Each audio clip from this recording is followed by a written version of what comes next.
तर रामकृष्ण हरी मित्रांनो, शेतकऱ्याची अशी शंका आहे की त्यांची सरी आहे 4 फूट. तर 4 फुटामध्ये ट्रॅक्टर बसतील का? आणि ट्रॅक्टर व्यावसायिकांची अशी समस्या आहे, शंका आहे की त्यांना आता नवीन ट्रॅक्टर घ्यायचे, पण त्यांच्या भागात बऱ्यापैकी अजूनही 4 फुटी सऱ्या टाकतात माणसं. आता शक्यतो जरा कमीच माणसं 4 फुटी सऱ्या टाकतात, पण त्यांच्या भागात अजून टाकतायत. तर आता त्यांना घ्यायचे नवीन ट्रॅक्टर. नवीन ट्रॅक्टर घ्यायचे म्हणजे 5-6 लाख रुपये गुंतून पडले. तर त्यांना अशी शंका आहे की ती आपल्या 4 फुटी 3 फुटी ट्रॅक्टर बसतील का नाही बसतील, किंवा 3.5 फुटी घ्यायचे त्यांना. मग त्या सगळ्या शंकेसाठी सगळ्या शंकांसाठी आणि प्रश्नाची उत्तरे देण्यासाठी आपण हा व्हिडिओ बनवला आहे. तर व्हिडिओ पूर्ण बघा शेवटपर्यंत, माहिती खरंच चांगली आहे. तर आज आपण आलो आहे पवारवाडी या गावात. आपल्या गावापासून ही 15 ते 20 किलोमीटर गाव लांब आहे. तर आज पवारवाडी गावात आलो आहे आपण. इथं बघू शकता आपण 4 फुटी सारे आहे. 4 फुटी सर आहे. आपला हा फार्माट आहे का 30 HP आयटम. तर त्याला 3.5 आपण 3 फुटी केला आहे की इकडं वावरात येतो आपण 3 फुटी करून आणलाय. तर मी तुम्हाला ट्रॅक्टर चालवून दाखवतो 4 फुटी ह्याच्यात सरीमध्ये की ट्रॅक्टर कसा चालतोय. तुम्हाला पुढनंही दाखवतो, मागणंही दाखवतो. म्हणजे तुम्हाला कळेल की ट्रॅक्टर किती घासून जातो. सगळ्यात पहिलं तुम्हाला मी सरी मोजून दाखवतो की किती फुटे आहे नक्की. आता तुम्ही म्हणाला खोटं बोलतोय. तर बघू शकता इथे मध्ये घेतलाय आणि इथे सेंटर आलाय. बरोबर 4 फुटी सरी आहे. तर तुम्हाला आता दाखवतो. महत्त्वाचा म्हणजे आपण फार्माटेकचं का दाखवतो, तर फार्माटेक आपण 3.5 फुटाचा 3 फुटी करून दाखवलाय. आणि 3 फूट केला तरी ट्रॅक्टर हा चांगला चालतो हे दाखवण्याचा उद्देश आहे, म्हणून आपण फार्माटेकचं दाखवतोय. आपला महिंद्रा ओजा काय 3 फूट आहे, त्यामुळे 3 फूट ट्रॅक्टर काय चालतं, त्याचा काही विषय नाही. आणि मागूनही का दाखवतो तर आपला रोटावेटर आहे थोडासा मोठा, 2.8चा आहे.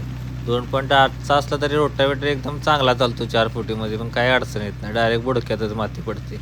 आणि पाट पण खालचा थोडाफार सप्पाई होतो. पाणी जर पाजत असलं तरी पाणी चांगलं ठेवलंच भिजतं. चोळ वगैरे पडत नाही खाली, जेणेकरून उद्या जरी पाट पाणी द्यायचं झालं तरी पाणी चांगलं मुरत जावं. असं चोळीनं पळत जाऊन काय उपयोग नाही. आता बघू शकता कशी भर लागलीच तुम्ही. भर काय चांगली लागले, भर ते काय अडचण येत नाही 4 फुटीमध्ये. पण 4 फुटी सरीचे तोटे पण आहेत भरपूर, तेही तुम्हाला सांगतो आता लागले. तुम्ही बघू शकता की भर खूप चांगली लागलेली आहे. पण जशी 5 फुटी किंवा 4.5 फुटी आपलं जी बेड असतो त्यामध्ये जसा भोंडा हा वरती रुंद होतो तसा 4 फुटामध्ये रुंद होत नाही.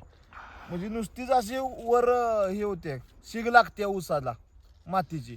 पण ज्यावेळेस वारं वायदुळ येणार त्यावेळेस हा ऊस पडण्याची शक्यता असते. पण जर 5 फुटी किंवा 4.5 फुटी बेड असेल तर हा भोंडा होताना रुंद होतो आणि तुमच्या ऊसाला मजबूती राहते. त्यामुळे कसलं जरी वारं वायदुळ आलं तरी ऊस पडणार नाही. शेवटी कसं असतंय मित्रांनो, ज्याचा त्याचा वैयक्तिक प्रश्न राहिला 4 फुटी घालायचे का 5 फुटी घालायचे. फक्त आम्ही आता रोज भर घालतो, आम्हाला माहिती आहे. आमच्या पुढं जी समस्या आली किंवा आम्हाला जे वेगळेपण वाटलं ते आम्ही तुमच्या समोर मांडलेलं आहे की 4 फुटी आणि 5 फुटी मधला फरक. आणि शेवटी आम्ही हा व्हिडिओ बनवायचं कारण एवढंच की काही लोकांना असा गैरसमज होता की 4 फुटात ट्रॅक्टर बसत नाही. तर आम्ही त्या अनुषंगाने व्हिडिओ बनवलेला आहे. आता हे ऊस तुम्ही बघू शकता, अगदी डोक्या एवढा ऊस आहे. असं नाही की ऊस छोटा आहे. आणि फुटवं सुद्धा चांगला आहे ऊसाला. मग त्यामध्ये आम्ही भर घालतोय आणि हा कंप्लीट 4 फुटाचा बेड आहे आणि त्यामध्ये ट्रॅक्टर चांगला बसतो, म्हणजे मोडतोड होत नाही, काय नाही. आणि भर सुद्धा चांगली लागत्या. पण ह्याच्यापेक्षा भोंडा 5 फुटाला चांगला तयार होतो. तर मित्रांनो, कशी वाटली माहिती. आपण फक्त शेतकरी आणि ट्रॅक्टर व्यावसायिकाच्या समस्या प्रश्न यांच्यावर व्हिडिओ बनवायचे पूर्ण प्रयत्न करतोय. अजूनही जर तुम्हाला कुठली समस्या असेल, शंका असेल, तर ती शंका आम्हाला कमेंट बॉक्समध्ये सांगा. जर आम्हाला शक्य झालं तर आम्ही 100% तुमची शंका पूर्ण करण्याची, त्याला उत्तर देण्याचं व्हिडिओ बनवीन.